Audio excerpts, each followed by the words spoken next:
mortes relacionadas ao consumo de álcool têm novo perfil no Brasil.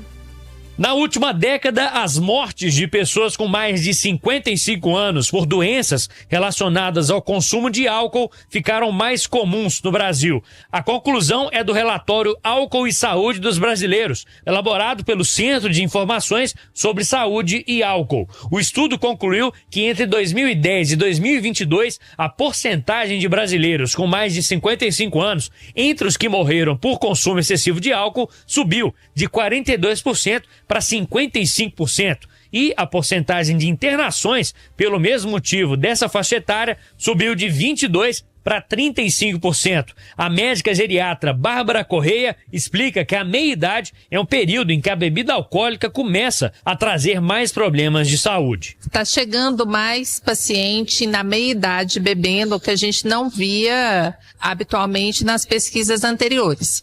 Teve uma pesquisa logo após o primeiro ano de pandemia e mostrou um aumento do uso de álcool em todas as faixas etárias, né? Acho que muito pelo isolamento social, para as pessoas ficarem em casa.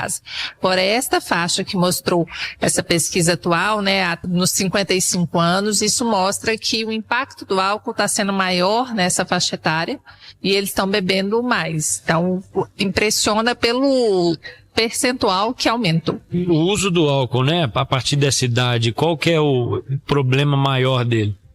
O álcool, principalmente as doenças relacionadas ao fígado, são as que mais impactam, né? Então, ele tem um dano direto no fígado.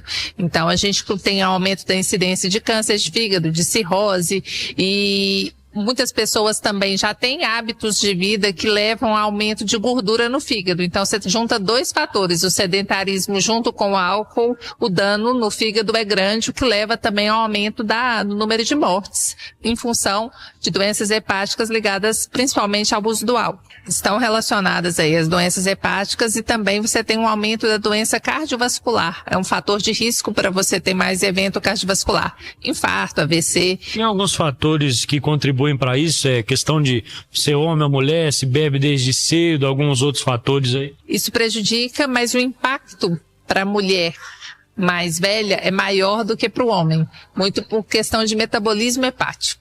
Então, assim, a gente vê uma incidência maior nos homens, mas o dano que vai levar ao fígado feminino é maior do que o masculino. Isso a partir dessa idade de 55 anos, mais ou menos? Isso começa a chegar mais ou menos na meia-idade. Sobre a própria experiência da senhora no consultório, a senhora vê que os pacientes estão sofrendo mais com isso, estão falando mais sobre isso, vão ter mais dificuldade em relação a isso? Não, eu acho que eles não comentam. A gente conseguir essa história pelo preconceito que se tem, né, e dele criar uma relação de confiança para ele falar que está bebendo, isso leva um tempo. Então, numa primeira abordagem, quase nunca ele fala que bebe. Então, você vai checando, às vezes, com algum familiar que chega e que fala, às vezes, a queixa, principalmente no idoso, de tonteira, está muito associada ao álcool. Então, a gente vai tendo pequenos pecinhas do quebra-cabeça para a gente conseguir, porque assumir esse vício, né, os pacientes não têm de primeiro uma relação de confiança para te contar. Então, muito desses dados também, acho que deve ter até mais números do que aponta a pesquisa. Conversar com eles, principalmente sobre essa questão do álcool ser uma ajuda na época do isolamento, nessa idade, como é que é para resolver essa situação? Eu acho que incentivar principalmente um apoio familiar, não é só o médico, é uma equipe multidisciplinar para ajudar, né, para largar o vício, e a primeira conscientização de que aquilo ali faz mal à saúde. Então campanhas, né, a gente conversando, e-mails de imprensa, conscientizando do mal que o álcool faz, a pessoa começa a prestar atenção mais nesses sinais e o prejuízo que isso vai causar para a sua vida. Repórter Felipe Quintana.